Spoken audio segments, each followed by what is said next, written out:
جہاں اس کے رفقا ہیں، کتب خانہ ہے، مسجد ہے، پریس ہے، دارالاشاعت ہے، مکانات ہیں، گوشہ چمن ہے، اور علم کے لیے سازگار ماحول بھی ہے، اور یہ سب ایک احاطے میں محدود ہے۔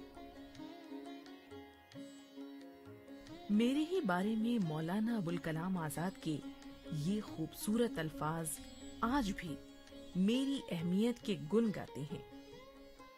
انہوں نے کہا تھا، یہاں کا اعزازی فیلو ہونا تو ایک عمدہ بات ہے، اگر اس میں کوئی جگہ قلی کی بھی ہو تب بھی میں منظور کر لوں گا۔ علامہ شبلی جو سر سید کے ساتھیوں میں تھے اور سب سے نوجوان ساتھیوں میں سے تھے، سن 1857 میں وہ پیدا ہوئے، 1914 میں ان کا انتقال ہوا۔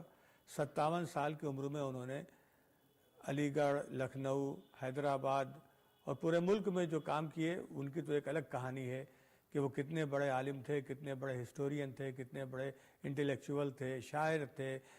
ان کے بارے میں کہا جاتا ہے کہ وہ ان کی ایسی شخصیت بہت کم، ہزاروں لاکھوں میں ایک ہوتی ہے اور صدیوں میں پیدا ہوتی ہے، لیکن ہمارے نزدیک ان کا سب سے بڑا کام، جو ان کا آخری کام تھا، وہ یہ تھا کہ وہ یہ چاہتے تھے کہ جس طریقے سے یورپ میں اکیڈمیاں ہوتی ہیں اور اپنے قوم، اپنے مذہب، اپنی تہذیب کے بارے میں وہ ایک جگہ بیٹھ کر پوری خاموشی کے ساتھ کام کرتی ہیں اور چیزوں کو سامنے لاتی ہیں جو زمانے کے تقاضوں کے لحاظ سے ہوں اور جن کو پڑھ کے اور جن کو سمجھ کے لوگوں کا فائدہ ہو، ملک کا فائدہ ہو۔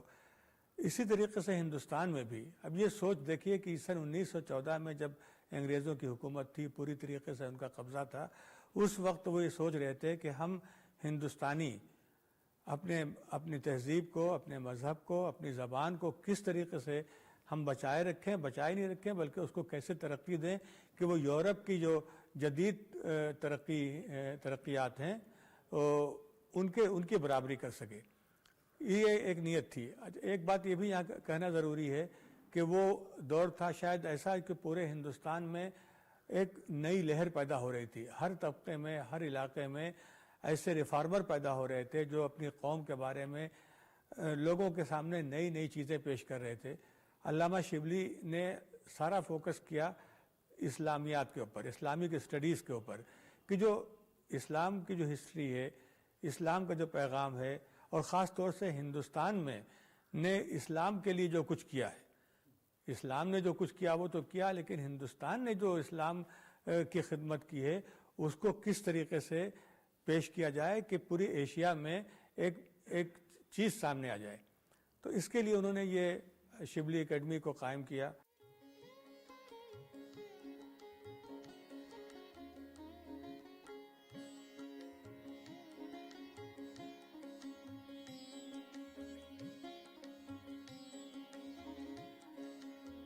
مولانا شبلی نعمانی کے بارے میں کچھ کہنا سورج کو چراغ دکھانے کے مترادف ہے۔ مولانا شبلی نعمانی نے نہ صرف خالص علمی، تحقیقی اور تاریخی کامرانیاں حاصل کیں، بلکہ اپنی تحریروں سے فرقہ وارانہ ہم آہنگی اور قومی یکجہتی کا ماحول پیدا کرنے میں بھی کوئی کسر نہیں چھوڑی۔ اسی لیے موتی لال نہرو، راجندر پرساد اور خود مہاتما گاندھی کی نظروں میں بھی وہ قابل احترام اور تحسین و توجہ کے مرکز رہے۔ جی ہاں، میں دارالمصنفین انہی شبلی نعمانی کے چمنستان کا بلبل ہوں۔ جس طرح مولانا شبلی نعمانی کی تخلیقات اتحاد و یکجہتی اور فرقہ وارانہ ہم آہنگی کی آئینہ دار اور علم و ادب کا بحر ذخار ہیں، اسی طرح میں یعنی دارالمصنفین بھی ان کے نام کی طرح حیات جاوداں پا چکا ہوں۔ جب سے محترم پروفیسر اشتیاق احمد ذلی صاحب نے شبلی اکادمی کے نئے ڈائریکٹر کی حیثیت سے اس کا انتظام و انصرام سنبھالا ہے، اپنے حسن انتظام اور قابلیت سے انہوں نے ادارہ دارالمصنفین میں نئی روح پھونک دی ہے اور آپ کی قیادت نے اسے ایک بار پھر لوگوں کی توجہ کا مرکز بنا دیا ہے۔ چند ہی برسوں میں آپ نے اس مملکت علمی کو ہمہ جہت ترقی کی شاہراہ پر پہنچا دیا ہے۔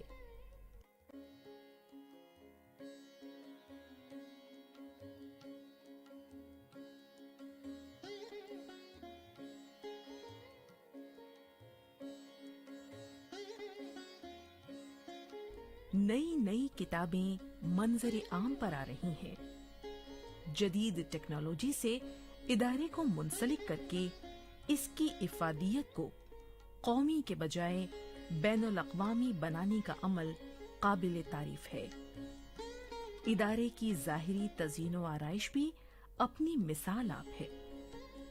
صدی تقریبات کے موقع پر بین الاقوامی سیمینار اور نمائش نے لوگوں کو اپنی جانب خوب راغب کیا۔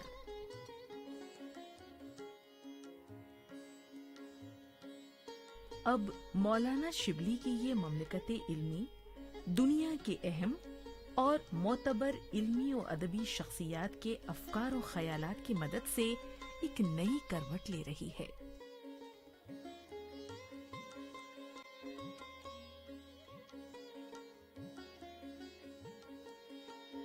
دراصل دارالمصنفین تنہا ایک ہستی عظیم کا خواب ہے۔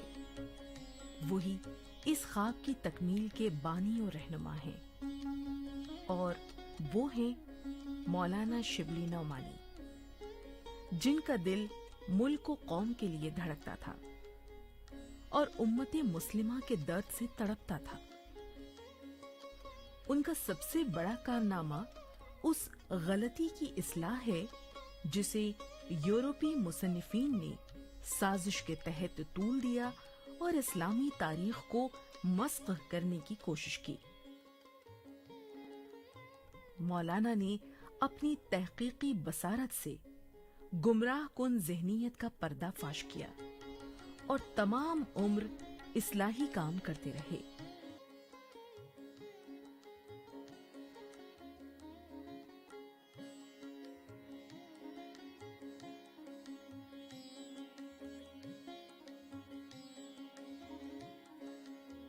دارالمصنفین کے اس باغ کی آبیاری انہوں نے نہ صرف قلم سے کی بلکہ طرح طرح کی قربانیاں بھی تھیں، یہاں تک کہ اپنی صحت و جائیداد بھی اس ادارے کے نام کر دی۔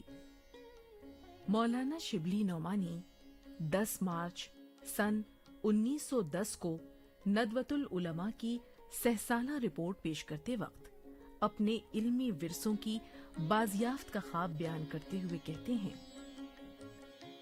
قومی اور مذہبی ضرورت میں جس قدر ایک قومی مدرسہ، ایک قومی کالج اور ایک قومی یونیورسٹی کی ضرورت ہے، اسی قدر ایک کتب خانہ عظیم کی بھی ضرورت ہے۔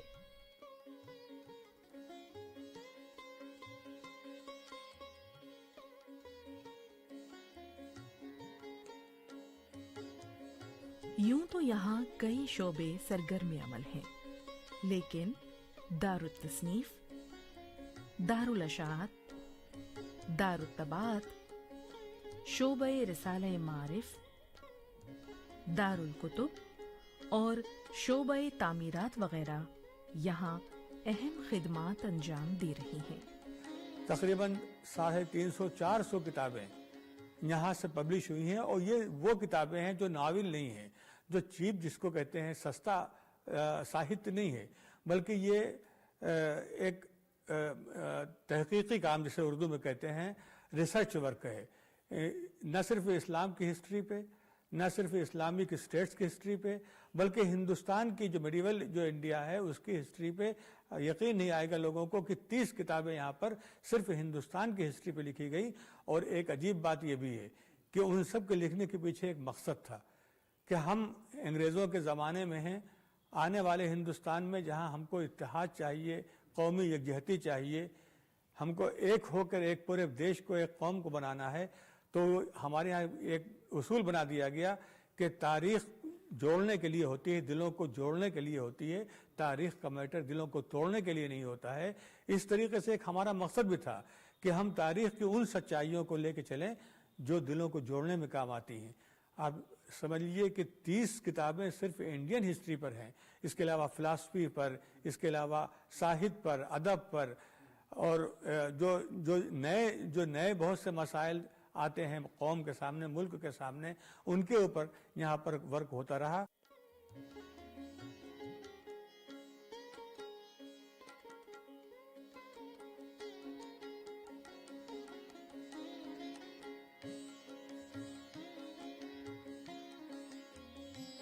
یہاں جو عظیم کتب خانہ ہے وہاں عربی، فارسی، انگریزی اور اردو کی بیش بہا کتابیں اور نادر مخطوطات موجود ہیں۔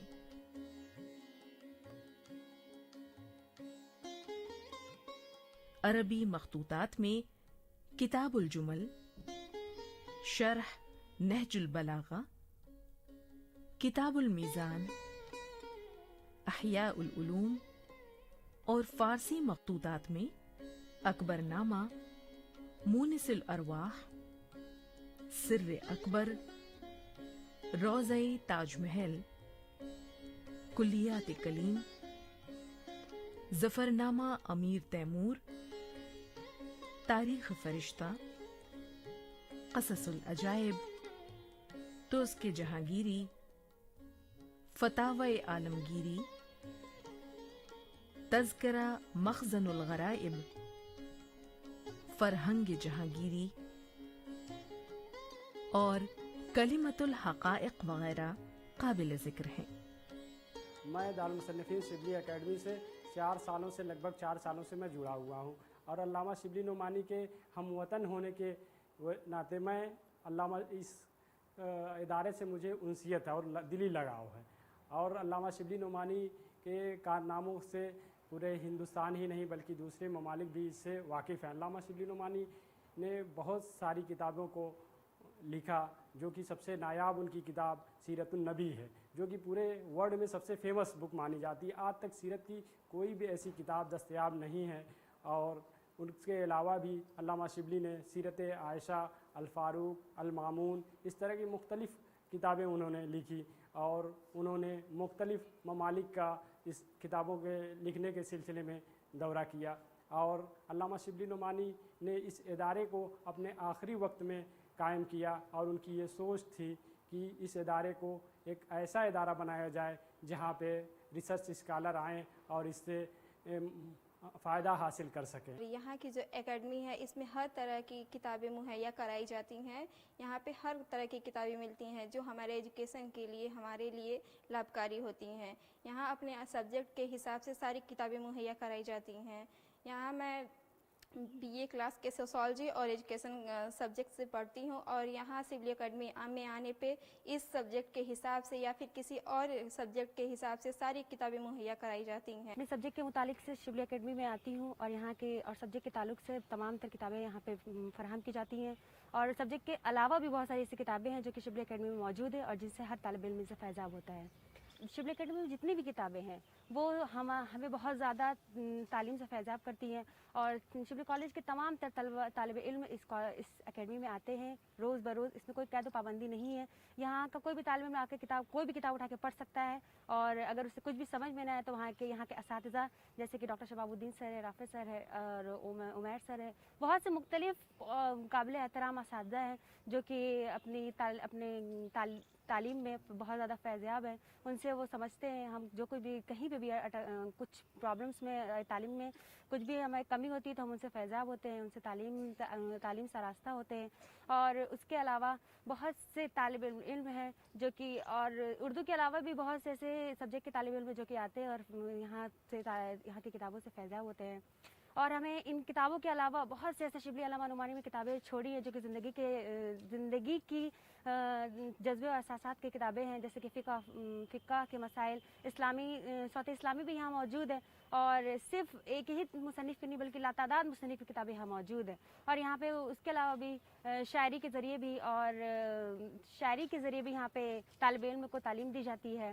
اس کے علاوہ جغرافیہ بھی یہاں موجود ہے. اس کے علاوہ یہاں پہ سائنس کے ہر تعلق سے اردو اور عربی کی زبان میں ہی کتابیں موجود ہیں، جن سے ہر طالب علم علامہ شبلی نعمانی کا طالب علم یہاں سے فیضاب کرتا ہے. یہ ہماری یہ شبلی اکیڈمی اور یہ شبلی کالج ہم انسانوں کے لیے علامہ شبلی نعمانی میں اپنے جاگیر سے طالب علم یہ ادارہ کھولا تاکہ یہاں اعظم گڑھ کا کوئی بھی اور اس کے علاوہ بھی آس پاس کا کوئی بھی طالب علم یہاں سے تعلیم سے محروم نہ رہے، بلکہ اسے فیضیاب ہو اس کی کتابوں سے زیادہ، کیونکہ علم ہماری زندگی کے لیے بہت زیادہ مفید اور بہت زیادہ ہمیں ہمارے قدموں کو آگے بڑھانے کے لیے بہت زیادہ ہمیں آراستہ کرتی ہے.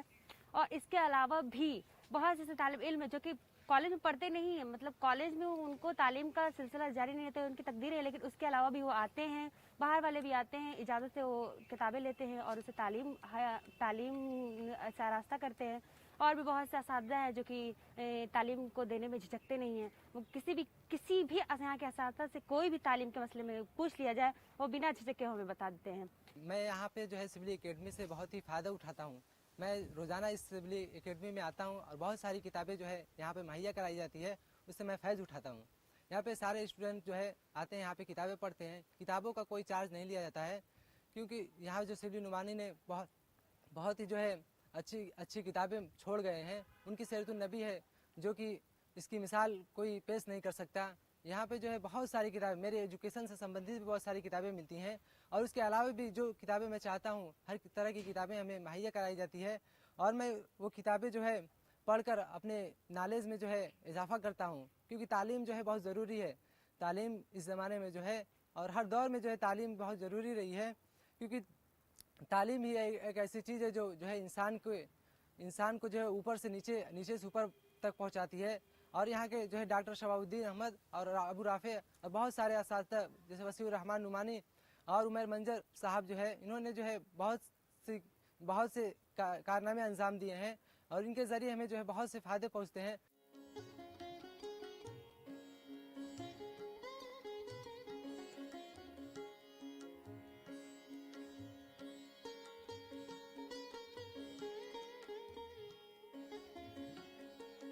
دارالمصنفین علامہ شبلی نعمانی کے خوابوں کی تعبیر ہے.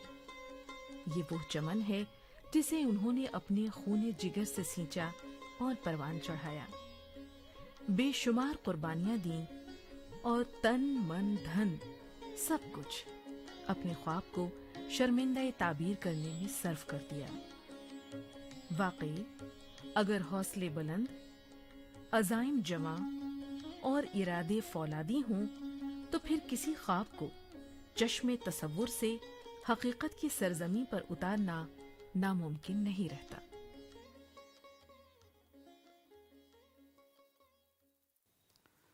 ناظرین، پروگرام علم کے خزانے میں آج ہم نے سفر کیا دارالمصنفین اعظم گڑھ کا. ہم نے دیکھا کہ یہاں کی لائبریری کتنی رچ لائبریری ہے. یہاں رکھے ہوئے علم کے خزانے اتنے وسیع ہیں کہ یہاں آنے والے لوگ علم کے خزانوں سے سیراب ہوتے ہیں. ہم نے یہاں کی لائبریری کو بھی دیکھا، ہم نے فلسفے کا جو کلیکشن ہے اسے بھی دیکھا، اور خاص طور پہ شبلی نعمانی کی جو کتابیں ہیں ان سے بھی ہم مستفید ہوئے. تو اگلے ایپیسوڈ میں ہم پھر حاضر ہوں گے ایک نئے ادارے کے ساتھ، چند نئے مہمانوں کے ساتھ. تب تک کے لیے آپ ہمیں اجازت دیجیے. آداب.